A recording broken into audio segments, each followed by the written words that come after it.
सोनवा से रंग लेके चेहरा बनवाले, चमके गोराई गोरे गाल के। कारी रे बदरिया से केसिया संवरले, लागत फुर्सत निकाल के। हवा मारे ता चरवा फहर जाला हो, मुड़ के देखे ता नजरिया ठहर जाला हो। केहू कैसे न होई आशिकाना ए जाना, बड़ो अनमोल ऐसन खजाना।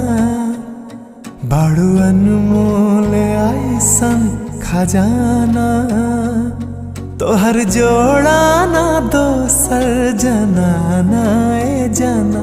बड़ो अनमोल ऐसन